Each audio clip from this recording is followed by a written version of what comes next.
lot of fighting games. Yeah, because it's a fight to move this camera in Mario 64. And welcome Jesus. to Gameography. No, You peaked. yeah, long time ago, buddy. Oh, welcome to Gameography. Are we going? No. Okay, on 3. 1, 2. Welcome to Gameography 64. Because now we're going to have 64 bits. Okay, and so throughout the episode, we're going to write down every time we do a bit, and then there'll be 64 of them, okay? Okay. Yeah. That's real. I'm going to for real do yellow that. notebook. It's a Jerry Seinfeld legal pad, actually, but it's small, so it's not quite Jerry Seinfeld. I think that level. counts as the first bit also. What, this? Yeah. Or referencing Jerry Seinfeld? No, that's not a bit. Just referencing Jerry Seinfeld's not a bit. I think it is. Acknowledging Jerry Seinfeld is in itself a bit. Is this a bit? No, I think that's like anti-funny. Well, what was the bit then? What's bit number 1? Like writing down all the bits. Okay, yeah, sure. Okay. So I wrote down 1. This is the show about games of 64 bits. Yes, and the people of 64 bits who make them. It wouldn't be an intro if I didn't interrupt you saying something. Yeah. Man, I feel like a deep pressure to make bits now. Say bits. I would honestly caution you against saying bits on this comedy podcast because once we get to 64, it's just the episode ends. Yeah, exactly. I think I'm going to write down 1 though for me calling this a comedy podcast. That is hilarious. Yeah, because I think we're averaging probably in the thousands. I don't know. Like we're higher than 64 most of it. Well, we'll find out. We'll find out. Now, are you referring to comedy stylings or are you referring to the amount of computer memory that we take up? That's the question we're going to be answering in this episode of Gameography covering Super Mario 64. Definitely doesn't say that. What does he say at the beginning? He says, Wahoo! He says, it's a me. Oh, yeah, it does. It's a me. I think, yeah, that one's real. Yeah, that is real. Just moving my face. You can check the tape. Check the tapes. That's what he said. Did we, by the way, we streamed right before recording this, a little bit of Mario 64. Streamers now. Are we archiving that? Like, can people go back and watch that? Should we? I don't know. I was going to say, like... Do we want that to be remembered? I think so. Yeah, I'll say I think actually it is automatically. So I was going to say, I don't know if it was captured. Probably wasn't when we started screaming. Screaming live now. I'm writing that down. Just misspeaking counts as a bit on this podcast. Yeah. That's a level of quality. That's usually as far as our bits go, frankly. I was gonna say you could probably hear him saying it, but probably actually not. But you can see us playing with Mario's face. Yeah. Oh yeah, that's kind of where it starts. Yeah. Yeah. Man, so I mean, just playing with that face is revolutionary. We're going to talk about it. Iconic. Miyamoto invented that. No, we're still in the intro though. We should. Yeah. Do you have any other kind of silly things to talk about? Did we talk about anything? Do we have any silly things to talk about? Period. Then. Any video game related stuff? No. Have you been playing any video games? No. No. I hate video games too. Is that a bit? Like playing video games? Yeah. Yeah, that's one of my favorite bits. Ooh. And now we're doing what is really an underappreciated aspect of writing down tallies, which is the diagonal line, the 5th line. Okay, sure. I don't feel like it's underappreciated. I don't ever hear I feel like the whole about tally system, like everyone acknowledges that the tally system would not work without it. But I don't think that there's enough conscious acknowledgement of that fact, because that diagonal line is what carries the system, and it's a system that we all have available at all times. You know, I really think there's something very elegant and borderline poetic about it. Yeah, I mean, you're not wrong. I do not agree with you. I do not disagree with you. I'm just saying I think it is. Yeah, you disagree with me that it's You think it's appropriately appreciated? I mean, I appreciate it. I can't speak for others. But when's the last time you heard someone publicly acknowledge the value of that system? Like 30 seconds ago? Yeah. Thank you. Point proven. Do we know who invented the tally? Can we cover like all of their inventions? Next season. Season 2. Inventionography. Where we cover famous inventors and the people who invent them. The podcast about inventions and the people who invented them. That's a bit. Yeah. We should also change the opening to this show to the show about games and the people who gamed them.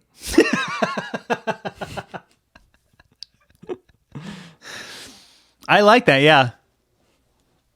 I like that? Listen, I'll put that in our ideas Google Doc. Also went in as a bit for the listener. Tim did not take it seriously. Yeah, I'm gonna be like, Devin, like, you're doing a really great job right now, and then quietly write down a tally mark. Tim's just gonna keep this going far past the podcast. Tim's gonna be like teaching one of his students and be like, good job. Yeah. You could like to one of the other teachers just being like, yeah, you were real helpful today. And then ooh, that was good. Thank you. That was good. Are you a Foley artist? Yeah. Foley, the French word for madness. That is screwing on a water bottle lid, take 1. That was just with my hands. Is it even really Foley if you're just using your hands? Oh, I see what you mean. You had to mime it for me. I didn't get what you meant. I don't even know really what like you screwed it on with your hands. I was trying to say I didn't have a water bottle. Yeah. Now I get that. Yeah. I don't know. Should I mark that down as a bit? That wasn't because I didn't get it. It's not a joke if I don't understand. We can't go down that route. If we then like extrapolate that to the listeners, we're gonna have 0 bits. Yeah, the first 0-bit podcast. Honestly, that's interesting. Honestly, Tim, we have to stop this. Honestly, I like this. Tim, you're just making more work for yourself. When in 2 weeks you listen to this and you're like, this is all. None of these are bits. This is all staying in. Okay.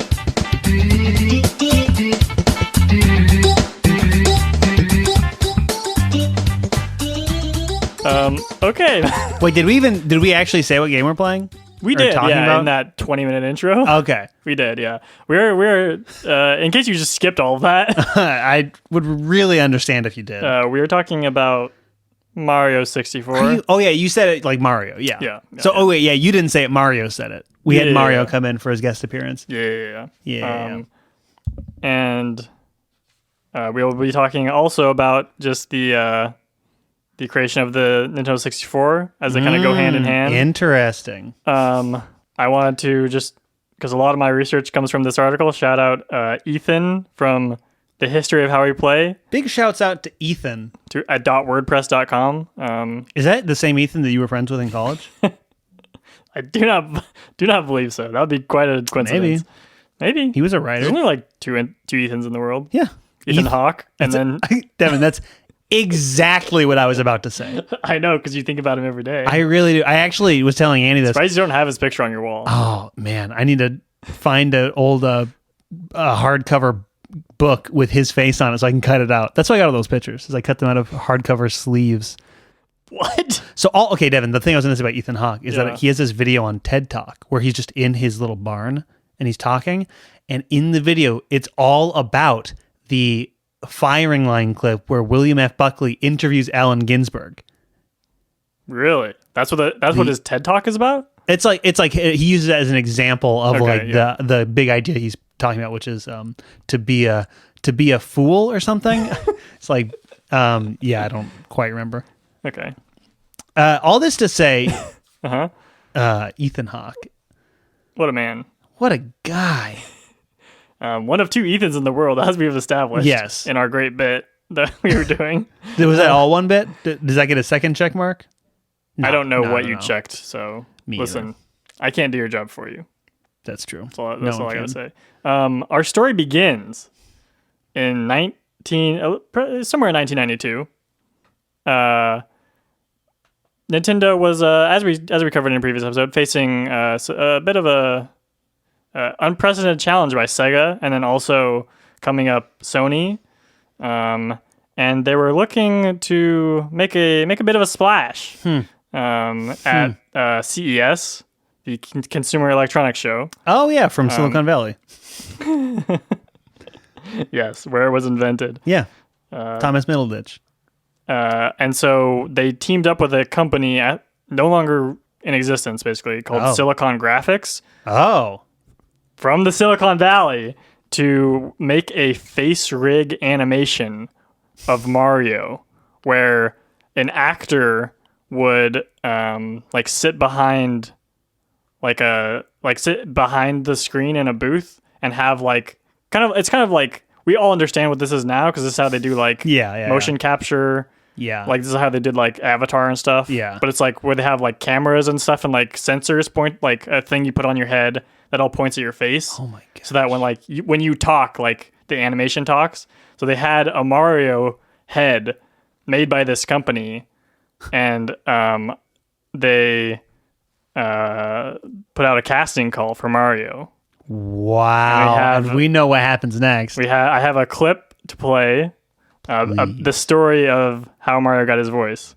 Well, I'm sitting there thinking, Italian plumber from Brooklyn, hey, how you doing? I'm under your sink, maybe too much is showing. Don't buy it. Mario Super Show. Yeah, and I thought, well, that's not the voice, because in the choices that I've made, I don't want to do something if I'm going to be talking to people that's gruff and mean to them, or could be sort of like scary to children. So I'm like, well, what else could I do with that voice? Well, I played Gremio in Taming of the Shrew a few years ago in a 1947 adaptation of the play where Petruchio was a GI, an American GI going back to get a wife, and I was Gremio, nice old Italian mayor of the city. Welcome, signor mio Petruchio. And I thought, well, that could be interesting. Maybe young that up a little bit or do something like that. But video game, how do you make up a video game? You go bong bong bong bong. That's the only game I play. And Tank and Space Invader. It's very animated in this video. How am I going to do that? Well, I guess I could just talk about. And all of a sudden I hear action. I turn the camera, and in the voice you hear today,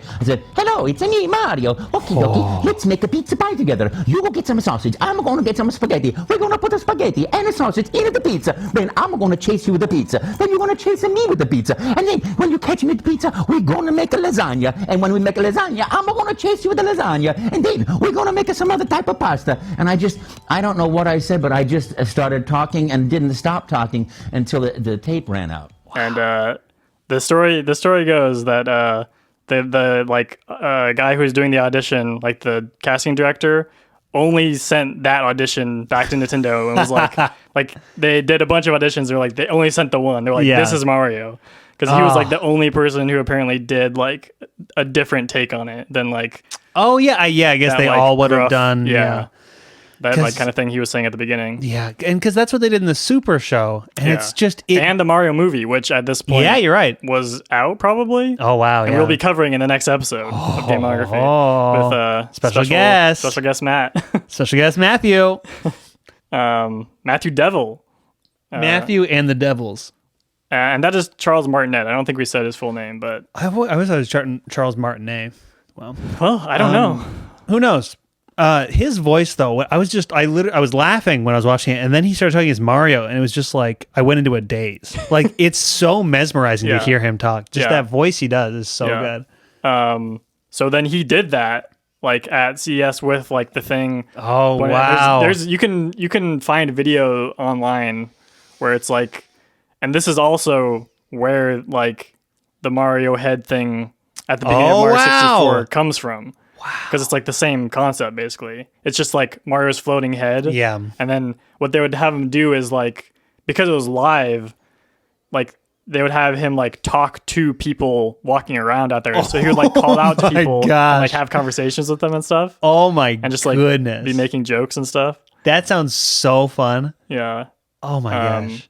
That must have been, That must have been so iconic to everyone there. Like they had to have been like, we know the significance of what we're witnessing right now. A big 3D Mario head with that voice is talking to me as I walk through this convention. Like, come on. I mean, and that probably was, I mean, one of like the coolest things there for sure. Like what else were they debuting? Like Microsoft Word, like a printer. Yeah. So that started Nintendo's partnership with Silicon Graphics, who they would soon tap to create the hardware for their next console, codenamed Project Reality. And I have another short clip that goes over that. Oh, hit me with a clip. And with an eye to the future, tomorrow begins today. Nintendo, the world's leader in video games, has joined forces with Silicon Graphics, the world's leader in visual computing, to introduce the most exhilarating, breathtakingly realistic 3D video entertainment ever witnessed. Now, I just want to pause for a second. Just picture in your mind's eye the most 90s like graphics you can possibly imagine flying all at the screen, and you'll get the picture. It's a perfect description. Leagues beyond any currently available or anticipated hardware, Project Reality will bring to home video players the same types of astounding visual effects seen in movies, like Terminator 2 and Jurassic Park. When this technology is made interactive, players won't just watch their TV screens, they'll dive headfirst right through them. So some of these claims were not quite met in reality. Yes, what they were showing on the screen was... there was just some like video footage. Yeah, like footage of like landscapes and kind of like nature. And then the video does go on to show like some like cityscapes and stuff. It all definitely. It doesn't look outside of the realm of possibility necessarily, but it definitely does not look like what N64 ended up looking like. No, definitely not. But this was also, I'm not sure what year. It doesn't say this was from, but this was like years before it actually came out. So, oh, really? Oh, yeah, okay. I believe so. Like, so they were really speculating at this point. Yeah. And I guess I just have to imagine that to people at the time playing Super Nintendos, like Mario 64 is basically real life. I mean, yeah. As like a kid, when I play, like, okay, we should talk about this for a second because I believe this is the first of the consoles that you actually had as a kid, right? Oh, yeah. And I also had it. So... Oh, yeah. As a kid, like, I definitely feel like... I mean, like, we weren't, like, idiots, like... but, like, it was like, this is amazing. Like, these... Like, I can't, like... Listen, I'm not an idiot here, but I think this is pretty amazing. That was me as a kid. Oh, yeah. No, it was... I mean, I don't know. Thinking back, honestly, I think that we've mentioned this in previous episodes, but I started my video gaming career as a child by playing Mario 64 and Donkey Kong 64, and you started it with the N and S. Yes. N and SN. Yes. Yeah. And I think that definitely shapes a lot of our tastes, I feel. But also, I mean... It was just a given to me. Like, yeah, that's what a video game looks like. It's in 3D, which is my problem today, where... I don't like most 2D games unless they're Hollow Knight. That is definitely your problem. I agree. Yeah, I don't know. Like I because I didn't get like another, like you got a GameCube, right? Yeah. Like I never got like another console. Interesting. For like many years. Like we just had the N64 basically. And then I would like see like PS2s and like stuff. Oh wow! At, like friends' houses and stuff. But like I got a PS2 much later. Oh, okay, like at what point in your development? Probably, I think I might have been in like middle school or something. Wow! Oh, okay. Yeah, I guess like the PS3 was like out when I got a PS2. Whoa. Oh, okay. Yeah, it was like I never knew that. It was like when they were selling them for like $100 or whatever. Okay. Or like like the cheapest they got. And that makes sense why you didn't get one. And I mean, it's like, I guess like I had an Xbox 360 at that point, or like later, I think, like when that was, normal. You know what I'm saying? Get them before they were released, is what you're saying. yeah. It was a little harder to, but I guess like the previous gen was like a little bit retro, but it's like really to a young like preteen, I doubt there was like basically any difference, right? Are you talking about like between Xbox and Xbox 360? Or what are you talking about? And then extending that to PS2 and PS3. All to say, your PS2 is probably great. Oh no, yeah, PS2 was great. Like I enjoyed it. But I'm just saying, like, I knew that like there was like the next generation of consoles that had like better graphics and stuff, but I was like, but like Mario 64 and Ocarina of Time like are great. Like, why would I need anything better? I can just play those over again. And then also just I think I more just transitioned to playing on my computer as well. So you joined the master race, that's for sure.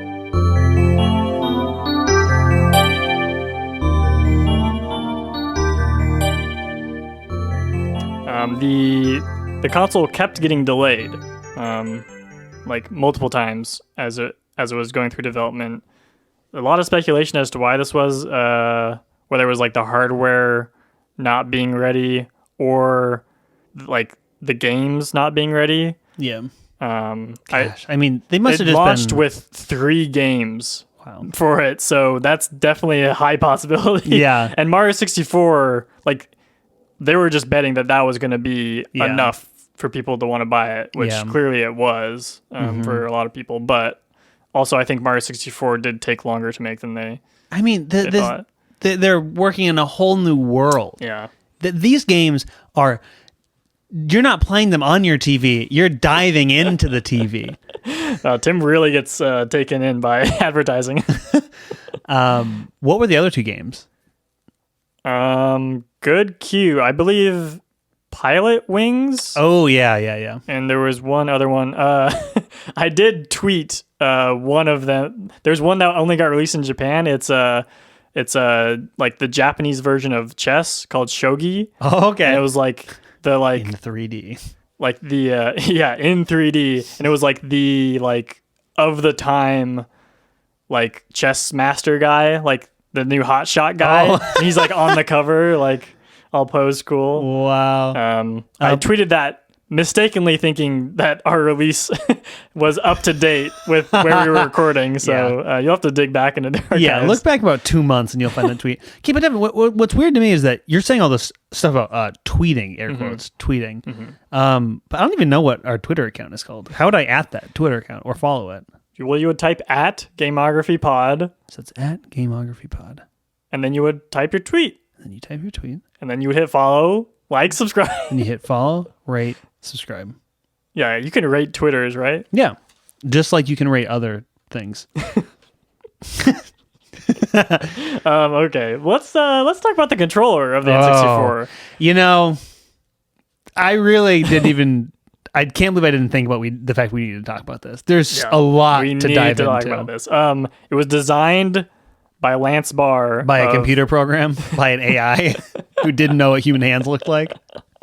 By the guy who designed the Super Nintendo. Not the Really? Not the not the Japanese ones. The guy who would redesign stuff for the American side of things. Oh, so okay. So here's going into his psychology. Yeah. He's been the second guy where he redesigns the console and he's like, this is my chance. Also, this is my mark. They will never forget me. Also, he's been going out of his way to make everything incredibly square, like we did with the Super Nintendo and the original Nintendo. Yeah. And he was probably like, I'm gonna flip the script on these guys and make it the weirdest, this is for curvy... people with 3 hands. I'll never see it coming. Yeah, so it was designed. I feel like they thought that there was going to still be a lot of 2D games. Is my what I'm trying to figure out why they did it, because they did it so that there would be 3 different hand configurations where you could have your hand on the D-pad thing, and then for a 2D game, or on the middle one with the analog stick. You actually just totally blew my mind. Did you read that somewhere, or is that your own hypothesis? No, that's my own hypothesis, yeah. That's absolutely what it is. Yeah. Wow. Yeah, because it's it makes so much sense. That's actually kind of a genius design if this actually were a console that would require both of those. Yeah. I truly feel and I was thinking about this, I honestly can't think of any games almost that use the D-pad. Yeah. Oh, there's I think maybe Kirby and the Crystal Shards does, if I'm remembering correctly. I remember that being weird always to me, where it's like you can't just use the regular joystick. Oh wait, like to move, you use it? Yeah. Oh wow, that's crazy. I believe I couldn't even think of any game that like used it even like at all. Like what, the yellow? No, not the yellow. Like the D-pad on the left. You know how there's 3 like Where's prongs? the yellow? The yellow's on the right, like above A and B. Wow. It's clearly been a while since Tim has held an N64 controller in his hand, as it has been for all of us. Wait, so there's essentially... Sorry, I honestly just like conked out there because I was trying to process. So there's 2 D-pads essentially on the controller. Yes. Remember earlier when I said that it actually makes a lot of sense, the design? I take it back. It doesn't actually. I was picturing the D-pad over on the left. Yeah, why is there... So the C buttons, which you're referring to, those were designed to be like the camera control, which is why they're called C buttons. C for camera. Do you get it, Tim? Oh, I get it. Okay, I take it back again, and it makes a lot of sense. Which apparently Miyamoto did not like. He apparently he apparently wanted it. This. He said it would have been better if it had just a D-pad on both sides, and then it would be symmetrical. Oh, interesting. Listen, Miyamoto's not wrong. He kind of was seeing into the future there with like symmetrical. The 2 joysticks. Yeah. So another thing it added is the Z button on the back. Oh yeah. I feel like that's probably the first like. I mean, the last the last like button on the back, but it's sort of spiritually the same as like the left and right like triggers. It does. Yeah, whenever I like play emulated like Nintendo 64 games, like I don't know, recently maybe playing Mario 64 on our live stream. I do. It feels very natural. I mean, it makes the same amount of sense. It feels like I'm pressing the Z button. Like you really, even though it's a fundamentally different like physical maneuver. Honestly, I kind of miss it. Yeah. Like it's very specific where it was, and just like I don't know. Well, you know what? It's actually when you're holding it, it's almost like it is the left trigger. No, it is very similar. I agree. Because of the way it's placed, it doesn't look that way. Yeah, just like somehow in my brain it feels a little different. Yeah.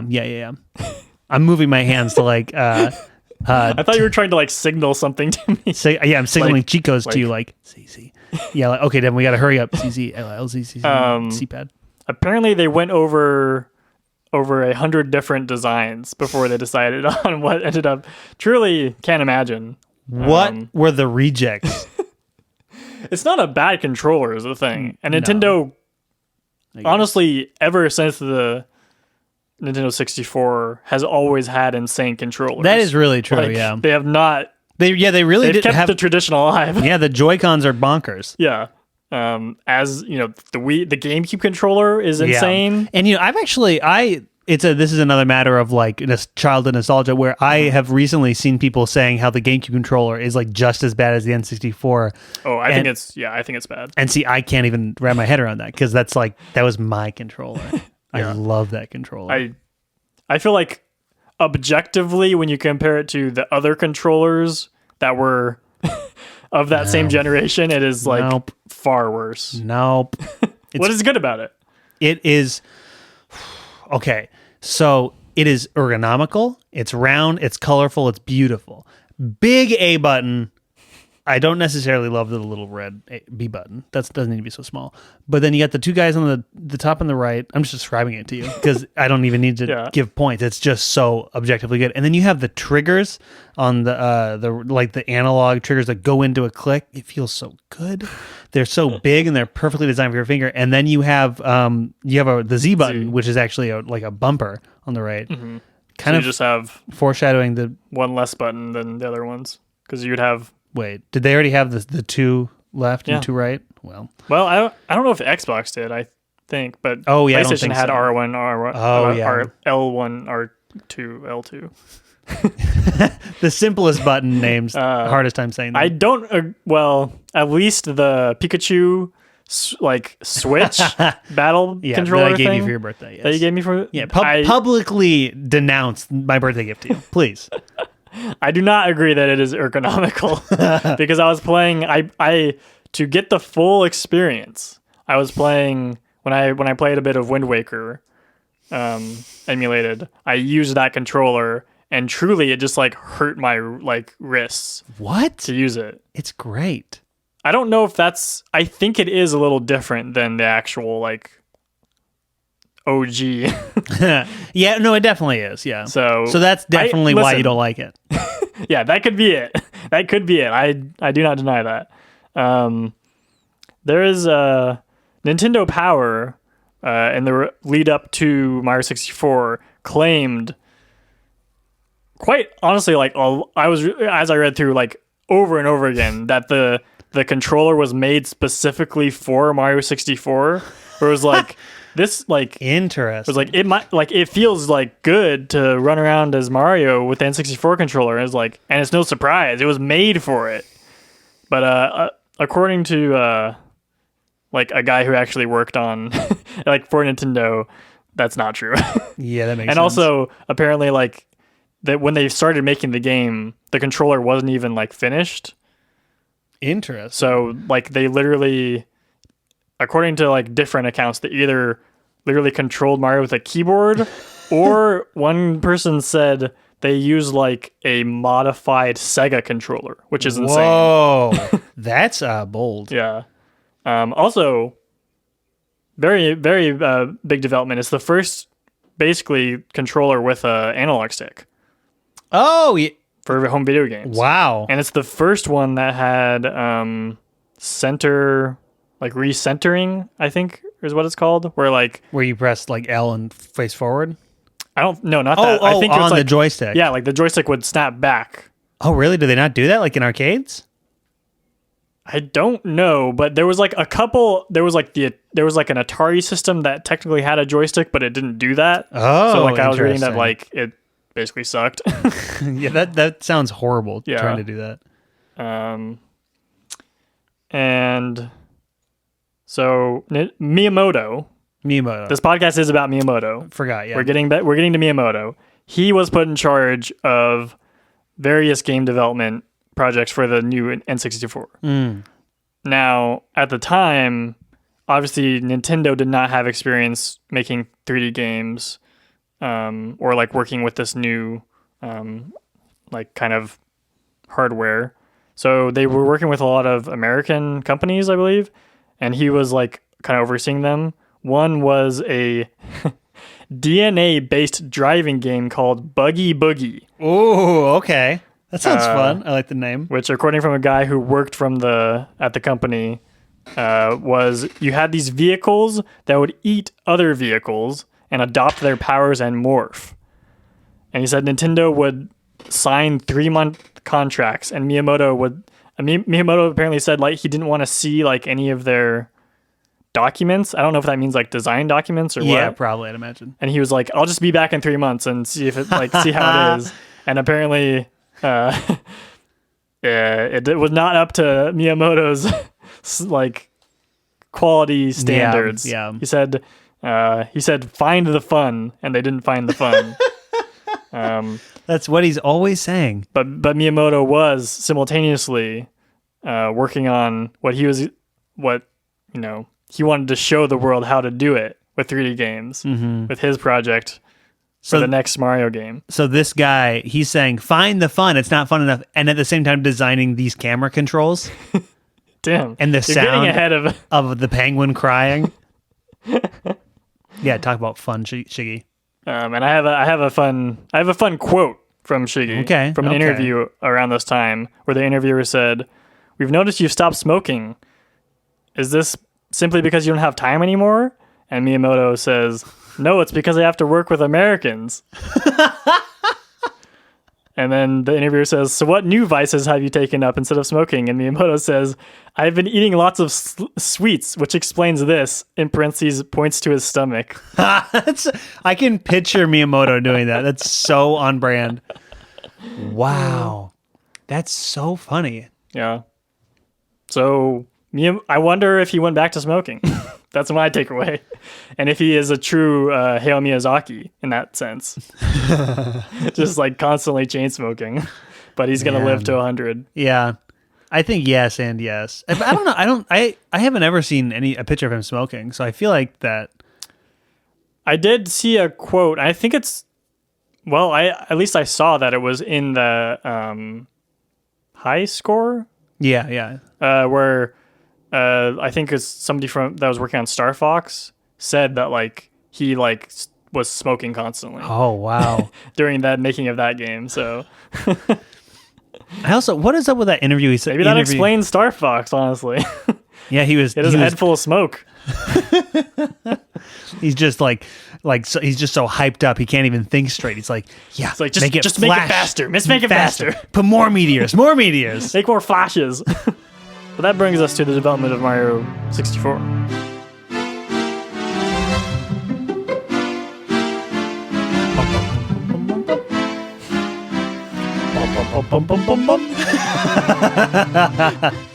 So that brings us back to Star Fox, actually. Miyamoto says that he at first had the idea of making a 3D Mario game while working on Star Fox. That's obviously the first 3D game that he was involved with. What if I put my boy Mario in these Ds? What if I gave Mario triple D? Good luck. And they actually did some experiments of making a 3D Mario game with the Super FX chip on the Super Nintendo. Wow. Yeah. Is there any like footage of that or anything? I don't. You got any proof to your claims? I don't think so. They were probably like very very early, but apparently they did, and I think they probably tried this also with the with the N64 level technology too, but of making it isometric again. Oh, wow. Like they tried with Mario 3. And again they were like, yeah, it doesn't work. It's hard to jump. Like it. Why do they keep on thinking that's gonna work? I think they just like could not comprehend how to make Mario 3D. Not truly. Like it truly, I think, took them a long time to figure that out. Like, what if it's like real life? What if it's like the 3Ds that we live in every day? Yeah, what if it's like, how in real life how you see yourself running around and like you're jumping on stuff and like. Okay, that's actually fair. Maybe where it's like, was there ever a first-person Mario? Was that ever a concept? I mean, they weren't that insane. Listen, they tried the isometric thing. They weren't that insane. But I was thinking about that like, because obviously like Mario 64 is not the first 3D game by any stretch. Yeah. Or like the first like good 3D game. But I feel like, as far as like behind the back, like that camera style, it truly is probably like the first like good one of those. Yeah. Like there were good like 3D games on the PC, like like first person stuff, and also like kind of like overhead stuff. Yeah. But not like this. Yeah, I mean Nintendo really kind of I can't say for sure that they invented this, but it's like they popularized third person behind the back, like running around, kind of like interacting with the world in a very like real time kind of way. Yeah, I think those games existed. They just weren't good. Okay, is the thing. Probably. So Miyamoto says they spent a year just developing the character movement and camera angles before they like started doing anything else. Basically. Wow. Quote, for example, we had the rabbit follow Mario to a mountain summit. Then we changed the viewpoint there, and so on. Don't know why I even read that quote. It's not that good. That's interesting. I also, didn't you tell me before or something that like the rabbit had been in the tests from the very beginning? Maybe. I don't remember saying that, but maybe I read that somewhere. But that is where the rabbit comes from, I think, because they just like, that was their test of like, I guess, chase this rabbit and like, and I think they had to make, like you were saying, like the camera change once you get to the top of the mountain, probably. Yeah, it's kind of what they were trying to do. Okay, I've got a bit for you. From Miyamoto's mouth. This is a quote from the 25th anniversary of just Mario, when they released that like booklet or whatever. Yeah. And it has a little quote from him that says, hold on, this is Miyamoto's bit. Mario runs around like a hamster in this game. In fact, I had a pet hamster around this time. Canon, Mario is a hamster. Mario is Hamtaro. Hamtaro is the spiritual sequel. Okay, and this is honestly, so going back to our stream, this is something you said during our stream that I was like, ooh, I wonder how Tim's gonna react to this, because you and I think Matt brought this up as well, that like, or you were kind of jumping off of Matt's point, but that Mario moves kind of like slowly or something. Yeah. What did you say? I said that. Quote, Devin, this is a gameography. Just like in the first Super Mario, Mario's movements are like distinctly kind of slow and heavy in 64. Yeah. So, apparently halfway through making the game, Miyamoto said he started to feel a certain fatigue and said like he basically was just like, I don't think it's fun anymore. It's boring. And he was like asking and he like asked everyone else, was like, what do you think? Like, is it still fun? And they were like, no. And so what the problem was that they had made Mario too fast and like too zippy. And so like, okay, we need to like, and like specifically it was like, I think when he would like turn and go a different direction and stuff. Yeah. So that is a very noticeable thing in Mario 64. Is like if you turn, it's like that long animation of him like kind of like flipping his body around and stuff. And actually, you know, one of the funnest parts about the game to me is the way that like all the different jumps you can do. Yeah, and how they like kind of work like chain together. Yeah, exactly. And specifically the way where it's like you can almost feel the weight of him. Like when you stop, whenever I am running and then I stop and go the other way, I'm going to do that backwards jump, you know? And it's like, that is like a very satisfying, like nice feeling movement. Like that's... Yeah, no, it really is. Yeah, I like them finding the fun. Because we were also talking about how like of the 3D Mario games, it's definitely like it feels the most dated in terms of the movement and just like not as responsive. Yeah. But I think it's probably good that they didn't go too much in the other direction. Yeah. Because like what you're saying is totally true. And you know, I mean, who else is fast, Evan? Who's distinctly fast? Who has even got to go fast? Yeah. Sonic the Hedgehog. And when I think of the GameCube Sonic games that are like 3D, like you very distinctly are running around in a Sonic kind of way, in a zippy way, to quote you. And it's like, when I think about that, it's not nearly as fun just to run around. Like I would never just run around. Miyamoto got the last laugh. Yeah. Oh, he did. Sonic had his moment, but... yeah, he had his chili dog in the sun, but Mario...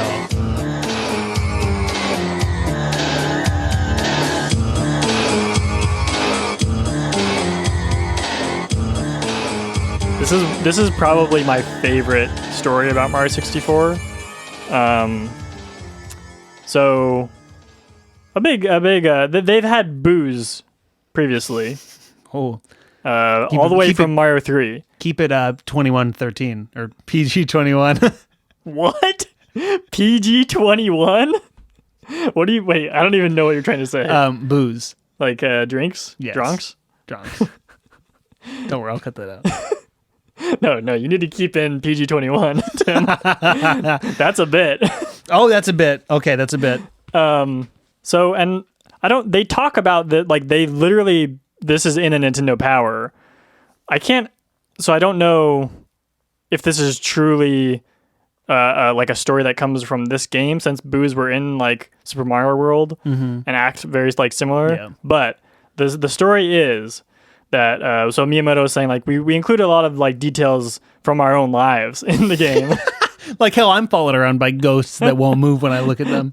No, it's way better. For instance, during the development of Super Mario 64, Mr. Takashi Tezuka, who we've talked about, who's probably like assistant director or something on this, or producer or something. His wife is very quiet normally, but one day she exploded, maddened by all the time he spent at work. In the game, there's now a character who shrinks when Mario looks at it, but when Mario turns away, it will grow large and menacing. This is the image he got from his wife. And we thought it would be great in the game. So the boos are literally designed based on his wife. To own his wife. So his wife was like Tezuka, you're always at work, you're never home. And he's like, yeah, I'm so sad. That's going in the game. I'm putting you in the game now as an evil, scary ghost. It is truly so sad. Just like, you're at work too much. It's like, okay. This would be great at Mario. Yeah, like, oh my God. That is sad. But hilarious. Poor wife. So and then there's an interview with Giles Goddard, who is obviously not Japanese, but he's one of like apparently the first non-Japanese people to work at Nintendo. Okay. And he programmed the Mario face at the beginning of the game that you can mess around with. Classic. And there's an interview with him where he describes like what it was like working and just like some stuff about the game and stuff. And this is what he said about like the office like environment. He said, "No talking." Particularly in Japanese companies, it's very, very quiet. Occasionally you get little groups of programmers or artists getting together for a chat, and somebody higher up would walk over and give them an eye, and then they'd sit down and shut up. Truly insane. All smoking and not talking. Yeah, just Miyamoto walking over like, what are you guys doing? With 5 lit cigarettes, one between each With finger. like Wait, that'd be 6 fingers. Yeah, Miyamoto has 6 fingers. Did we not cover that in every episode? They're gonna say like he has like somebody's like finger like cut off in his hand. He's like, "You want to be next?" That's the 6th finger. He's like, "I'd love a 7th." Keep chatting. And then he talks about the camera, which we've talked about. Oh, we mentioned it. Yeah, it tends to come up in conversation. He said Miyamoto did not know how to extend Super Mario Bros. From the Super Nintendo. He wasn't sure how to give that same Super Mario Bros. Feeling in 3D. And so there was a whole like guy whose whole job was just to program the camera, and also apparently they did Lucifer. It's really not like Lex Luthor and what he Martin Shkreli, talks about is like for the time it was like he says he even says like Miyamoto thought it was pretty good. Like how it like would know to like move if like a tree was in the way or something, and stuff like that. Yeah, okay, sure. Fair. Fine. But yes, it is even at the time like the one thing that reviews brought up that was like not good was like the camera. Oh, that's funny. So I mean that has just obviously stayed the biggest like maligning point on the game to this day. And I mean, whenever I would tell you while playing it that I was annoyed by the camera, I feel like you would always kind of come to Miyamoto's defense and say like, yeah, well, he invented that, right? Like they essentially invented a camera system. So it's like, yeah, okay, first draft, sure. Yeah. It's not ideal. I think they probably, and also, like they were working with what they had at a certain point. It's like they didn't have a second analog stick because I was reading they tried apparently like a billion different like variations of like the camera of like they had it at certain points of being like you can't control it at all, and like it would only like it would figure out what to do, or which it still does obviously, just or like you control it completely and like they just like could never quite get it. So it's like it is like a mix in the game where like it'll move to certain angles when you get to certain points. And that to me honestly that's the unbearable part. If they had just left it where it's like 90% of the time you have to control it, that would have been better, because the problem above all is when there's so many tiny narrow parts where you have to walk or make a jump and it will move at exactly the right time to fuck you up. And it's almost like, did you do this on purpose, Miyamoto? Like, how did they not see? Like, did they not have a problem doing that in like testing it? Yeah, that is a good point. And also, I mean, just those little like when you have to walk over those tiny little like paths and not fall off. Yeah, I feel like they could have made those like irregardless of the camera, just like made it a little harder to fall off. Yeah, because like it is so easy to just fall to your death. Yeah, or like we were just playing in the second level, the like going up the tower to battle the thwomps. That spinning thing, the like little spinning ledge they have to get on to get to the red coin. Yeah. That I literally like did that like 20 times this last year when I was trying to get the 8 coin star for that level. Yeah. Jesus Christ. Yeah, in that it's the second level. Yeah, in the Thwomp's Palace level, I think there's multiple moments where, in particular, this auto-moving camera is a problem. You know, where you're trying to make all these jumps to get the red coins. Like, it's just a particularly difficult level for that, I think. Yeah. Well, there's not many levels that I would say are easy to get the red coins. There are a few where the red coins are easier, but yeah. So this is the first game that featured Charles Martinet as the voice of Mario, and Martinet also provided the laughing sound of Bowser. Oh, okay. And Boo. Do you think that's the same sound sped up? It usually is. Like those two? Yeah. It could be. And so here's another thing. The voice of the Goombas is apparently they like took a fragment of Mario saying, "Here we go," and they like pitched it up, and that's the sound of the Goombas. When do Goombas speak? I think they don't speak, but I think it's like the like or whatever, like weird little sound they make when they walk. I don't think I realized they make a sound. Like when they like run at you. Very interesting. Yeah, they do make a sound. Oh wow, and that's just Martinet sped up. Wow. Yeah, and then the same kind of thing for the thwomps and stuff. Yeah, that is literally like a great impression. They use the sound like a pitched down version of Mario like falling or whatever, like where he goes, ooh, like oof.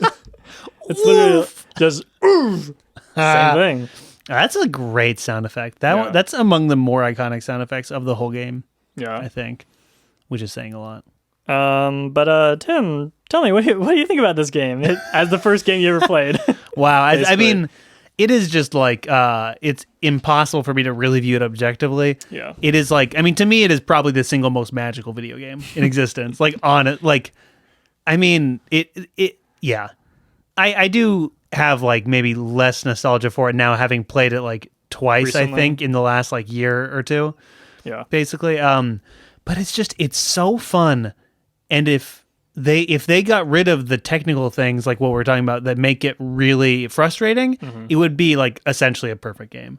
Because just the movement is so fun. The like ambiances of the levels are just so distinct and like truly otherworldly and magical in the way that Mario should be. And I just love the music is gorgeous, just like and so silly and fun. Like really, he turned the fun up. He turned the fun. He found the fun. He found it. Yeah, and we haven't really even like talked about what the game is. I mean, everyone knows what this game is, but like I think I was thinking about like what is really cool about this game, and just like the part, like the element of it that is you just show up at the castle and you go into the castle and like you're already playing the game. Yeah. Like there's no like level select, there's no menus. Mm-hmm. You just, and then like you jump into these paintings to go into the levels is that's like a good point. Yeah. Super cool. And like they designed that like the castle area to be like a safe space. Yeah. That you can like just like run around and get used to playing as Mario. Yeah. Since like Miyamoto was like, there's like quotes of him saying that like he was like worried that like people were not going to be able to like adjust to playing it as 3D like and as a 3D understandably Mario. so. But I mean, and it starts out like I have never been able to adjust. I still can't. Still adjusting. Yeah. It's like right from the get-go, you're out in this big open field with nothing to propel you essentially, and it's like just like jump around, figure it out. You get the little letter from Peach that's like, "Come inside, Mario. I baked you a cake" or whatever. So you're like, okay, I can go to the castle, and then. But even thinking just when we were playing it, right before recording this, like, well, both of us having played this game so many times for years and years, it's like the first thing you did is you just started running around. You jumped in the water and you just kind of splat, like you were just jumping around. Always the first thing you do. Yeah, of course. Yeah, you try to do a wahoo jump and then you miss and fall in the water. Not to out you publicly, but that is what happened. Yeah. I feel like I remember as a kid there being a lot more like secrets in that area. Yeah. When it's in reality, like there's really not. Yeah. Like I remember like as a kid, like trying to find stuff out in like the courtyard, like outside of the castle. Mm-hmm. And like there is like a couple of secret levels that you can get to through there, or maybe just one. You know, there are actually several, but maybe just one. But like you can't just get to them. Yeah, it's like you kind of gradually unlock them or like reveal them. Yeah, I always remember the cannon next to the little pond or the lake, you know, that being like very intriguing and secretive to me, even though in reality it's like, you know, it's just a cannon. Well, once you beat the game. And isn't that because like in the Nintendo 64 version, you can't get on top of the castle, right? Yeah, you can. Oh, you can? Yeah. Oh, I thought they added that in the DS version. No, wait. So when you played it on the Switch, you never went up there? No. Wow. Maybe that's when you get all 120 stars. Yeah, which I definitely did not do. Possibly. I want to say just on the record, I did that. Yeah. I'm very proud of myself. It literally took blood, sweat, and tears. I think I got to like 90 or something. Between 90 and 100. Yeah. It's respectable. And so this is my problem with Mario 64. It's just like the last, set of levels or so are just like not fun to me. They're just like so hard. I agree, yeah. And just like insane. Yeah, there's several in particular that like were really a chore to get through, which for me were the second snow level. I got all the stars in that level. Wow. I don't know why. I don't know why I put myself through that. That one actually wasn't that hard. There's one, it's like either the first or second star in that one that's like unbearably hard. Oh, yeah, it's the very first one where you go past the blowing and you have to walk with the paint. Oh. You have to jump past this. There's this big gap. Well, wait. It's like a multi-level thing, right? Because there's enemies walking back and forth that you have to not get hit by, and then there's also on the side of the mountain like a guy or a face, the face of the mountain itself. Yeah, blowing like cold air on a timer. So you have a limited amount of time to get through, and you have to get past. You have to like squeeze. You have to walk behind the silhouette of the penguin that walks at completely random intervals. Yeah. So you have to, because if you're standing behind him, the wind doesn't blow you off. Is the thing. Which, I didn't even realize that the first. I was like trying to just time it for like the first bunch of times. Yeah, and it's not even that is like so hard. It's just like getting up there is a chore. Yeah, because you have to get past the like waves of snow that come at you. It's like 3 or 4 in like really unnecessarily difficult things in a row. And that was the tears I was referencing when I said blood, sweat, and tears. Was in that star in particular. Okay, so when did you bleed? the whole time internally. And you're also sweating the whole time, right? Yeah, yes, that's true. You're sweating all the time. I'm not even going to write a bit for that one because yes, I was.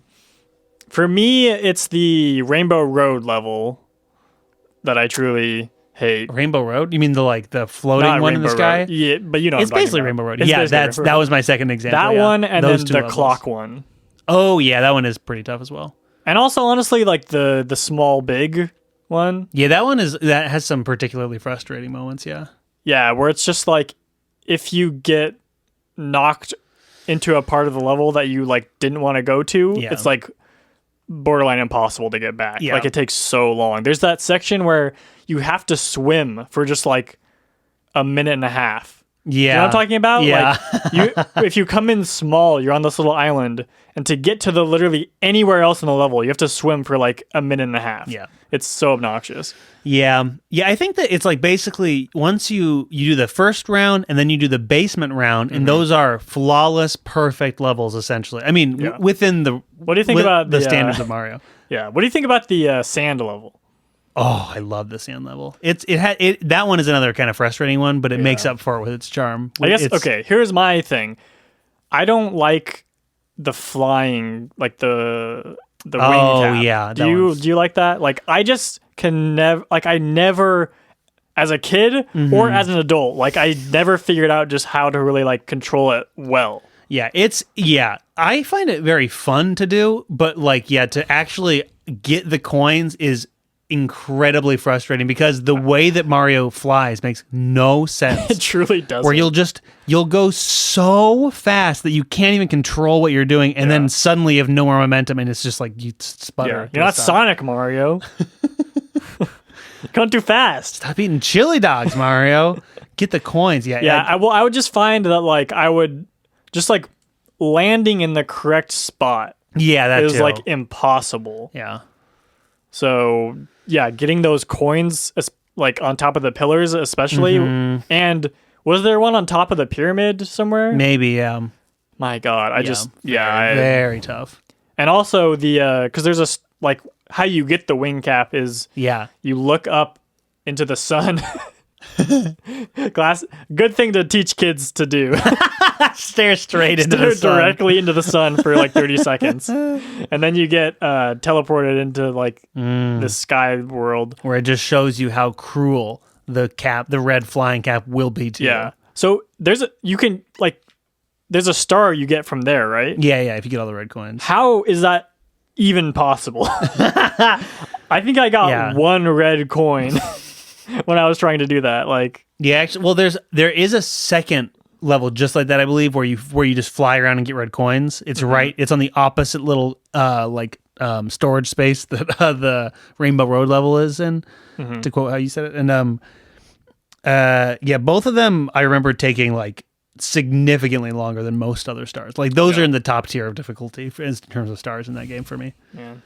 Okay, and then so the other power up, I believe the only other one is the metal. No, there's the metal and then the invisible, which is very forgettable. It's really weird. Right, because it shows up like a couple times. Yeah, and it has like essentially no function. You just get through grates. It doesn't really make sense. Yeah. But what do you think about Metal Mario? Metal Mario is...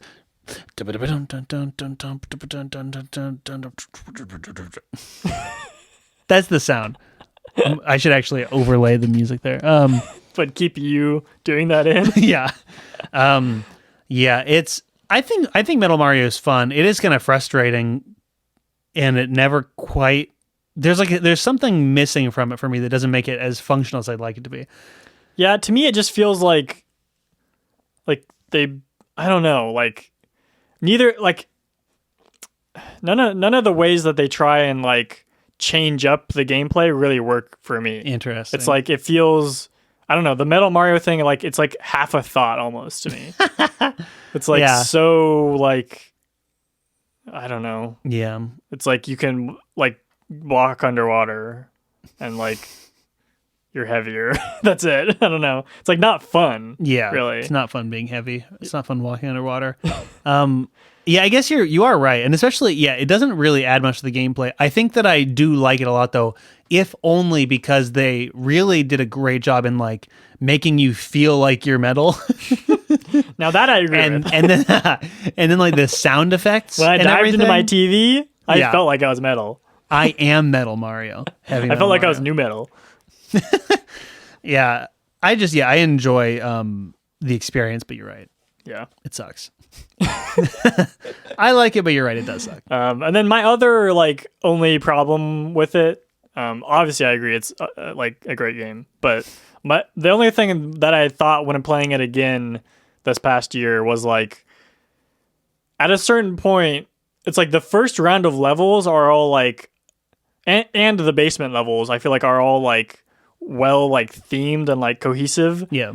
But at a certain point, it truly feels like they just ran out of graphics. Yeah, honest. Well, that's what I was about to say. That is that I was saying like the first and the basement level are like stupendous, and then I distinctly feel like it's like the next set of the two next levels of levels are not as polished. Mm-hmm. They don't work as well, and they're all like less imaginative. Yeah, because it's like they're literally just reusing like a lot of the like assets or whatever, like the music and the visual stuff. Yeah, and also just like a lot of the like, I mean, it's all like everything is like simple like circles or squares. Yeah, like if you notice, like even, I mean, that even goes back to the beginning of the game where it's like, like once you notice it, you can't unsee it. Of like the thwomps are like just squares. Yeah, they have little tiny like things, and then there's circles for like arms.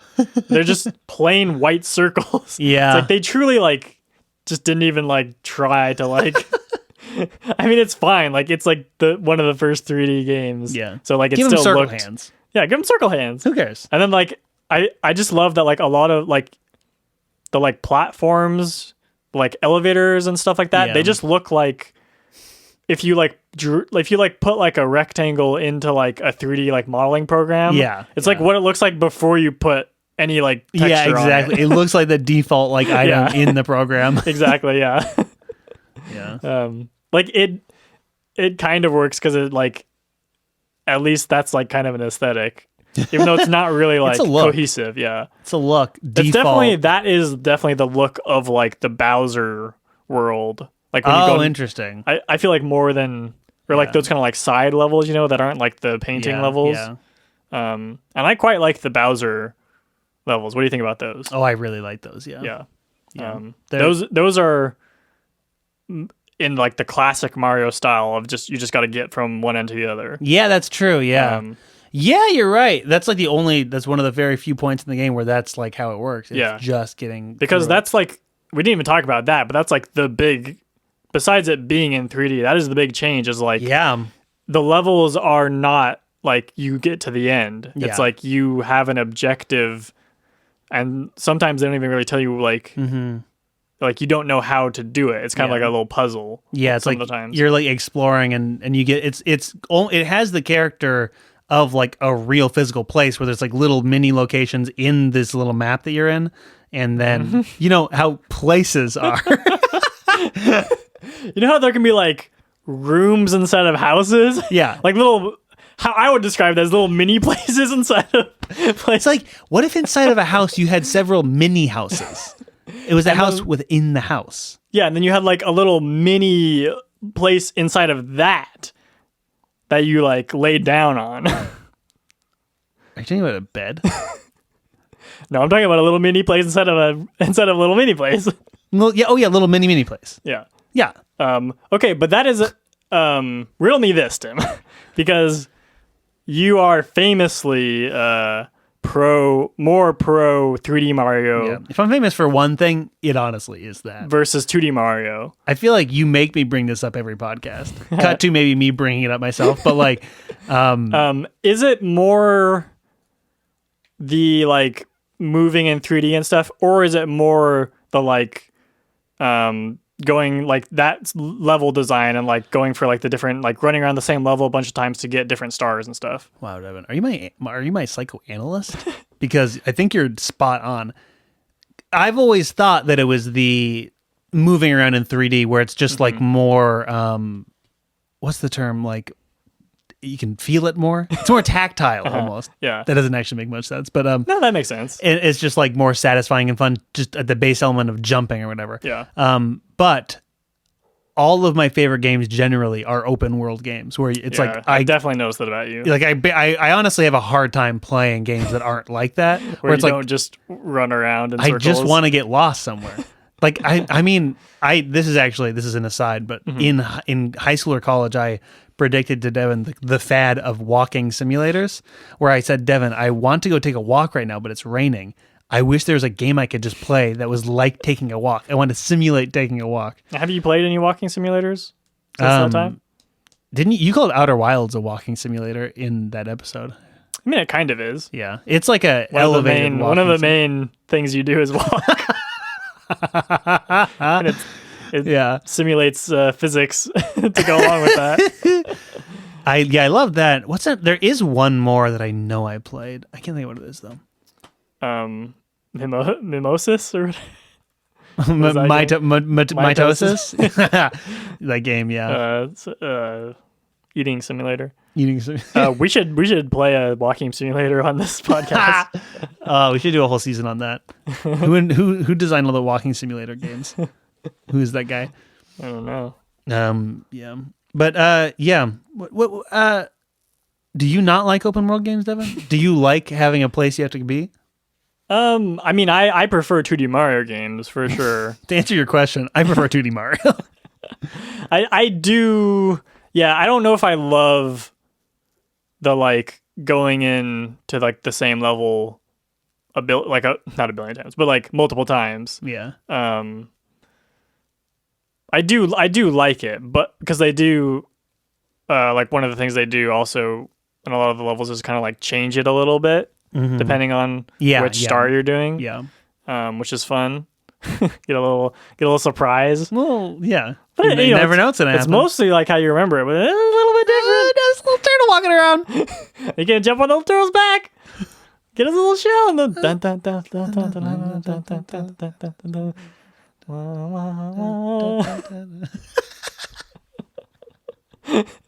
Can we find that Vine and like repost it in the podcast? Do podcasts support Vine? Does anything support Vine? But about open world games, I don't know. I mean, no, I definitely like open world games. But listen, I also like just having an objective and like knowing like what I think what it is I like like what Breath of the World Breath of the Open World solved for me. That's like what is the problem with a lot of other open world games for me is that like I was okay just like walking in a random direction in Breath of the Wild because like literally everywhere you go there's like cool stuff. Yeah. Whereas in a lot of like open world games it's like it's like if I like it's more up to me to like just like be having fun like jumping. Like, you know what I mean? Like not like there isn't like something necessarily like I could just walk there and there'll just be like literally nothing and it's just like really boring for a I that is definitely true. So like in a lot of those games I'll tend to just like kind of like go to like the quest place or whatever. And it's definitely like a thing where it's like I don't know what's good for me because it's like a lot of those games where it is if I don't even follow the objective I'll play it for a very short time and then get bored. You know, like Just Cause was always like that. Yeah. Which that is that's like one of those kinds of games where it's like even like the quests are not that interesting. Yeah. It's like true like the interesting part is just like doing insane stuff by yourself. Like and then as long as that stays interesting to you is how long you're gonna play it basically.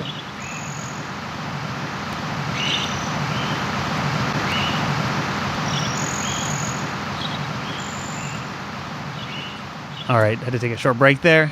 Tim just put a comically large size like stock pot with a very comically small amount of ground beef. Or is that pork? No, that was beef, yeah. All right, I gotta get the details right for the goggers out there. Into the freezer. Yeah. Like after Googling how long can meat stay out. Yeah, I basically stopped the clip just mid-sentence, the recording, just to Google how long can meat stay out. And it said 2 hours, which is exactly basically how long we've been doing stuff. Yeah. Since I took that meat out. Was it frozen or was it just in the fridge? Okay. It was just in the fridge. It'd be a whole different story if it was frozen. Yeah. This would have been ideal. Yeah. But okay, do you have any other thoughts about Mario? It's great, and it kind of sucks. But it's mostly great. It's mostly great. Yeah, I agree. Really, really mostly.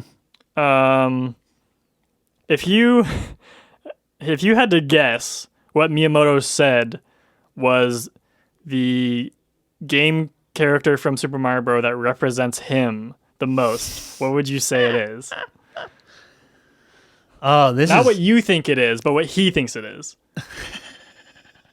Is this Devin's Dungeon? This is a one question episode. Oh, that's tough. Maybe Yoshi, because he's hiding out on the roof. Game theory? Wait, is he actually there in 60? He's not there in 64. Yeah, he is. What? Yeah. But you can't like ride him. No. He's just there. You can't ride him in any 60 version of 64. You can't in DS? No, you play as Yoshi. You actually start the game as Yoshi. Oh my god. I forgot about that, yeah. Which is, I think that's bold. Yeah, I think that's a cool choice. Where you start out, it's like, I can't wait to play Mario, Yoshi. So wait, how long before you get Mario?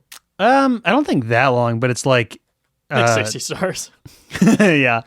It's just like, you have to go save him. Mario's been stolen. So there's like they make up new levels where you steal. Really? You like save Mario, Luigi, and Wario. Great, more more stars. Yeah. That's what the game Isn't there like needed. 180 or something in that? Like ridiculous. Oh, probably. Miyamoto did.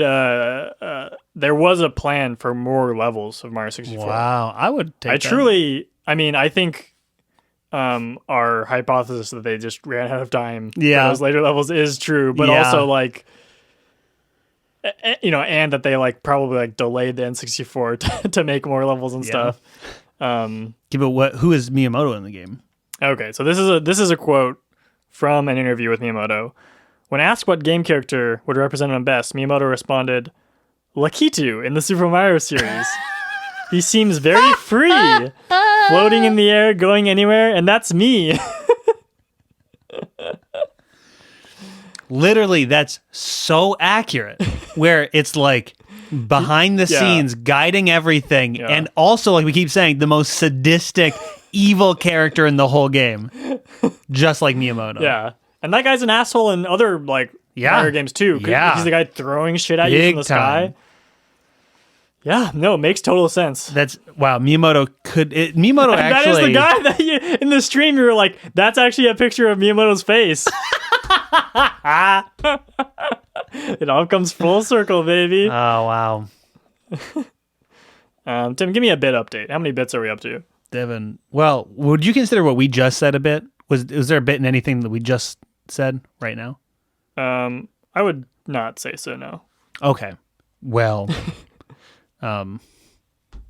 Mario. Is that a bit? Mamma mia. Okay, you saying that's a bit. Devin, no joke. We are at 63 bits. All right, we got to bring this home, baby. We can do it. All right. So Mario 64 and Nintendo 64 was released in North America September 26, 1996. It was launched with just 2 games in the United States, Pilot Wings 64 and Super Mario 64. Wow. Cruisin' USA, which was I don't know who made it, but there was another game that was also going to come out. But that Nintendo stopped from coming out because it was not up to their quality standards. So only 2 games. Yeah. Wow. Mario 64. Oh, here, hold on. This is a trailer. This is the American trailer for Mario 64. Oh, okay. Truly, it's going to be good. So good. Zoom in, zoom out, change angles. Oh! Do anything you want to Oh! do. It is a guy in the game with Mario jumping in the TV.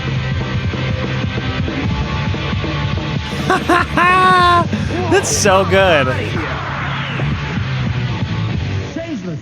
The Nintendo 64 slogan was apparently change the system. Change the system. Yeah, sure. The Japanese one was actually was similar, but I remember it being like really good. It was like a new system, a new like game or something like that. That wasn't it. It was better than that, but it was like I had to imagine it was. New system, new game. It was That's just facts. I mean, yeah. But it was like a whole new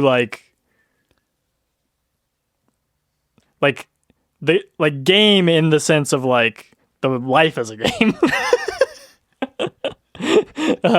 Mario 64 was the best-selling game of the generation, with 11 million units sold, beating PlayStation's Gran Turismo at 10 million and Final Fantasy VII at almost 10 million as well. Wow.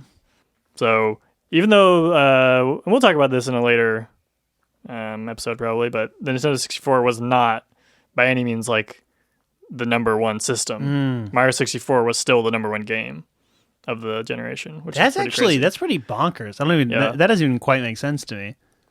I mean, I think just like literally everyone who bought an N64 had Mario 64 probably. But also it's the first time in America that they didn't like with the NES and the Super Nintendo.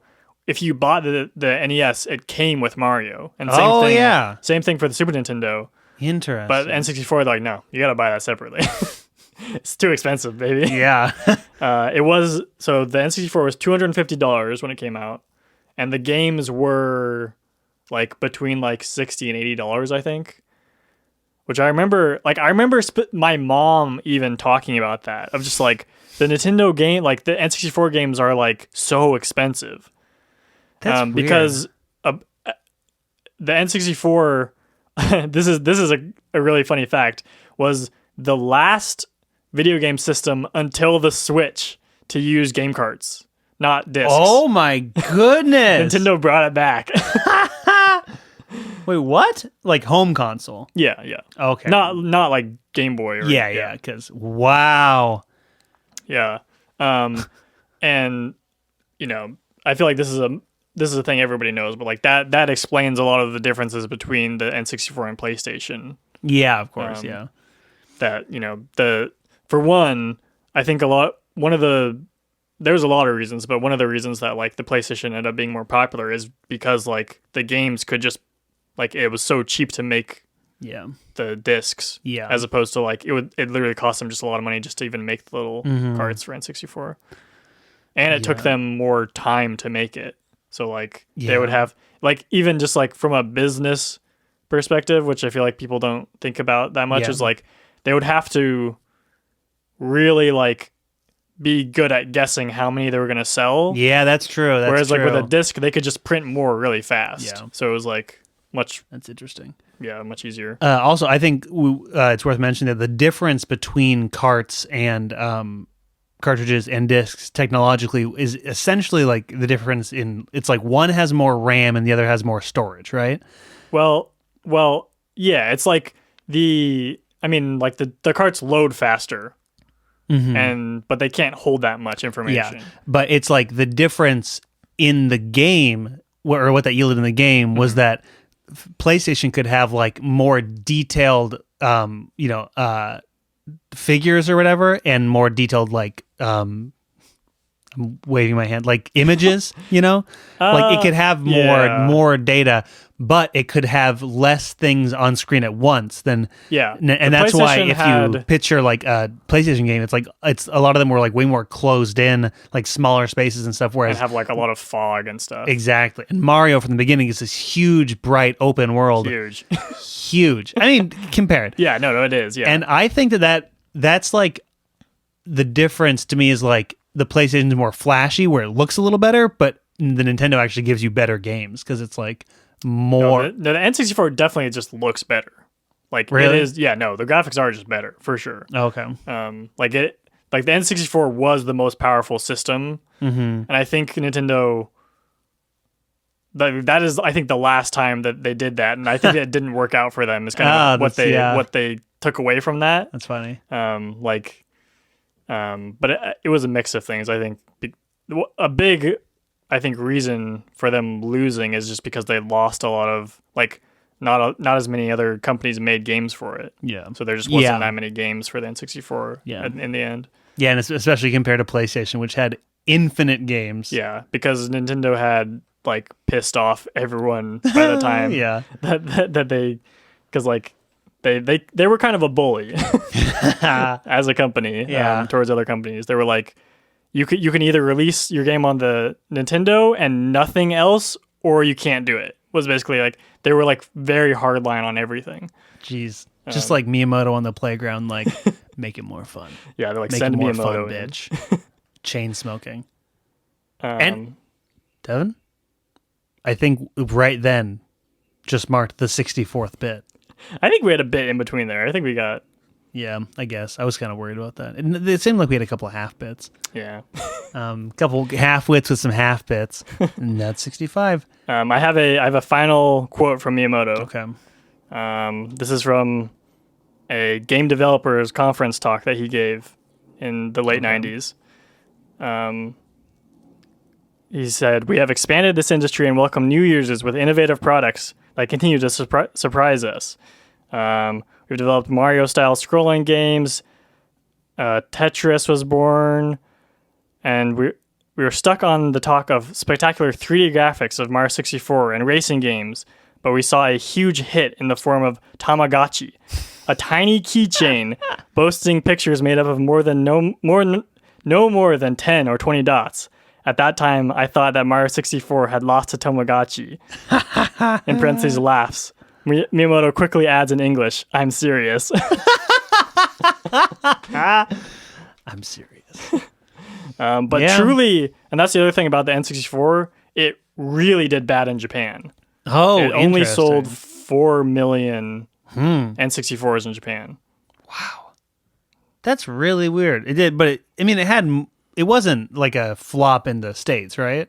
No, but it still wasn't as popular, I Yeah, think, as the PlayStation. But But it was like definitely, like they sold most of their stuff in the States for N64. Interesting. That's so weird that it's like I think of this era of Nintendo games as being so iconic, but it's just clearly because I played them. But it's like to think that like that was like one of their failures. It's so strange to me. Yeah, I think probably for people our age, because like the thing is also I think PlayStation was more targeted towards older kids also. Like so for people our age, it totally makes sense that like N64 was still like. Yeah, that's probably why people our age like have all the nostalgia for this game, and then for like Ocarina of Time. I think. That's like gotta be one of the most. If you ask like any person our age who likes video games, it's like they're probably gonna have an opinion of yeah. Whereas like if I was an adult in that era, it's like, and I wanted to try out this whole video game craze, it's like I'm gonna go for the PlayStation where you can shoot guns and do adult stuff. Shoot guns. That's what I want. Guns. Yeah. I mean, there was like those games on the N64 as well. Yeah, I guess. Or called James Bond 007. Oh.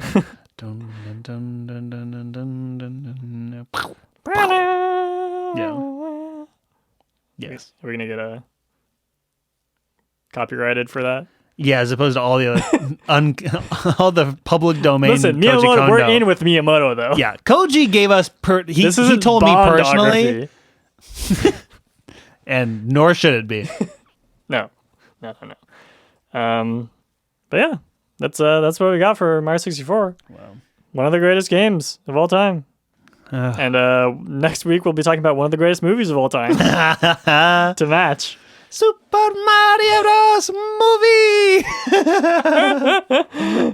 The 1993 film starring Mario and Luigi, starring Mario and Luigi Mario. And Bowser Mario and Yoshi Mario. Oh, Devin. Skinny Yoshi. Tune in to find out what I mean by that. Next week.